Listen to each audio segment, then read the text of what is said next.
पहले उसकी शरण में जाओ तो सही, एक बार उससे कह तो दो, मैं जब से तुम्हारी शरण में हुआ आया,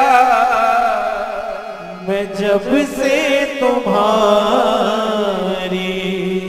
शरण में हुआ आया, जो कुछ भी चाहा मैंने प्रभु तुमसे पाया, जो कुछ भी चाहा मैंने प्रभु तुमसे पाया, ये तेरी कृपा का है, ये तेरी कृपा का है असर सांवरे,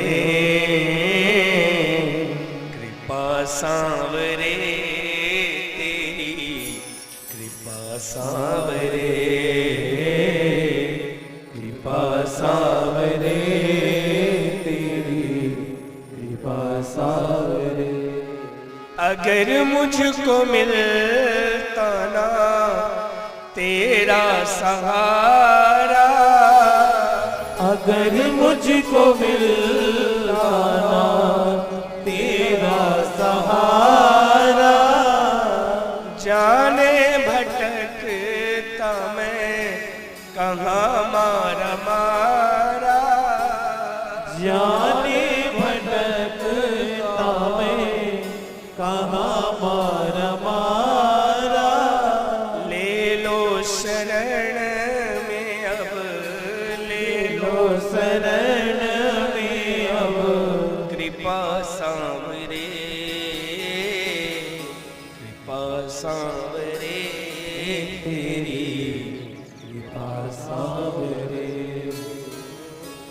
लेकिन भगवान पहले ऐसे स्वीकार नहीं करता महाराज, गिराता बहुत है उठाने से पहले, गिराता बहुत है उठाने से पहले। ये गोपियों की भगवान ने परीक्षा ली, पतिव्रता का धर्म बताया।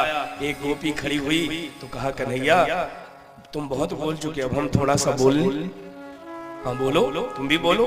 तो गोपी ने कहा, प्रभु ये बताओ, एक गांव में एक पतिव्रता पत्नी थी, तो एक बार उसका पति विदेश जाने लगा, तो पत्नी ने कहा, स्वामी आप चले जाओगे तो ये बताओ मैं किसके सहारे रहूंगी। तो पति ने अपनी फोटो दे दी, किस फोटो को रख, अब तो इसी को देखना, इसी की सेवा करना और इसी के सहारे रहना। और वो पत्नी पति की फोटो को लेकर उसी के सहारे जीने लगी। कई वर्ष बीत गए और एक दिन ये फोटो वाले पति की सेवा कर रही थी, तभी दरवाजे पर इसका असली पति दस्तक दे दिया।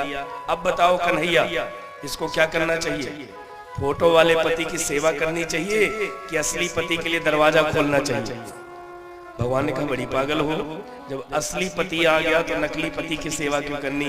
गोपियां ताली बजाकर हंस पड़ी कि जब जन्म जन्म के पति तुम आ गए तो नकली पतियों की सेवा क्यों करनी?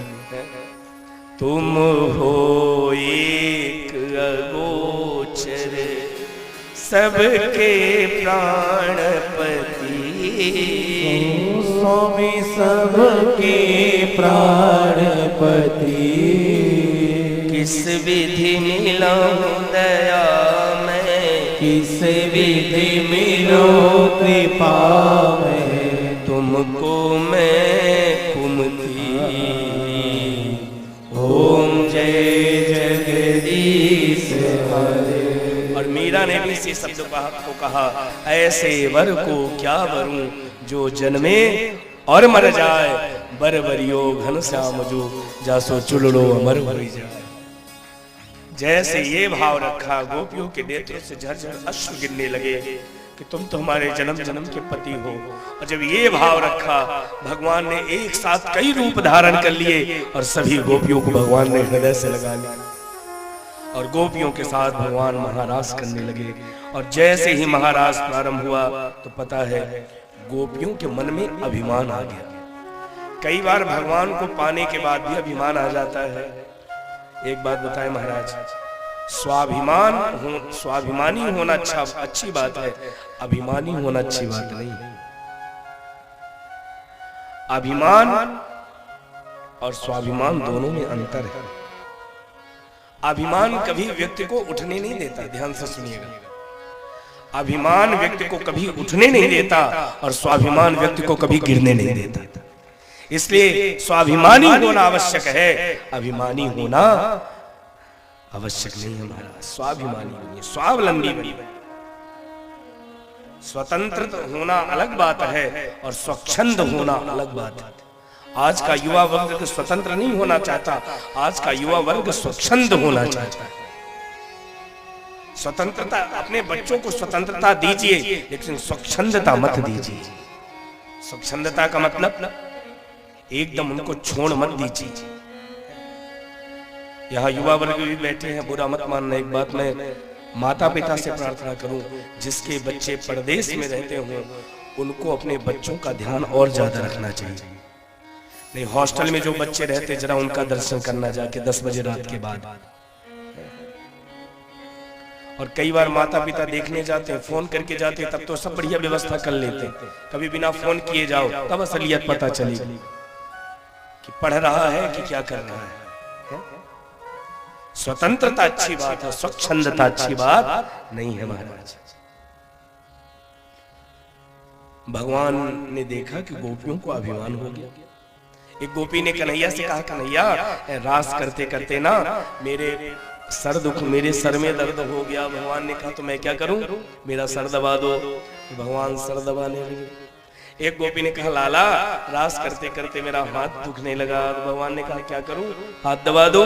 भगवान हाथ दबाने लगे। एक गोपी ने कहा, लाला रास करते करते मेरी कमर दुखने लगी। भगवान कमर दबाने लगे। और भगवान ने धीरे से कहा, किसी का गला नहीं दुख रहा क्या, कि गला भी दबा दो।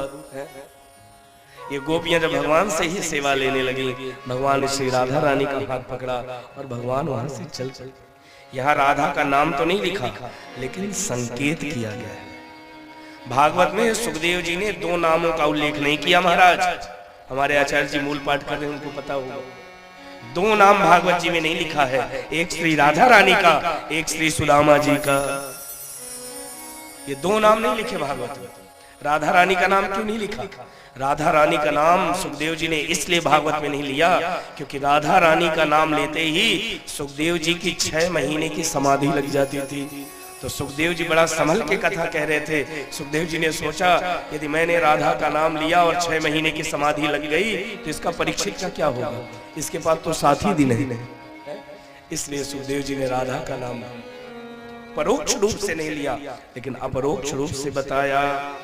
पदानि व्यक्तमेतानि नंद सुनोर महात्मना लक्ष्यन्ते हि ध्वजाम्भोज भजाम्रं कुशवयादभिः तस्तै पदैश्च पदवीमान् वीक्षत्योग्रतो बला वद्वा पदैः सुप्रीतानि विलोक्यार्णा संयुक्तवम्। अब जरा इसका अर्थ सुनिए। ये गोपियां कृष्ण को ढूंढने लगी महाराज। एक बात बताएं, वियोग राम के भी जीवन में आया और गोपियों के भी जीवन में आया। राम के जीवन में वियोग आया जब माता सीता चली गई, और गोपियों के जीवन में वियोग आया जब कृष्ण चले गए। दोनों की दशा एक जैसी है महाराज। वहां प्रिया का वियोग था, यहाँ प्रियतम का वियोग है।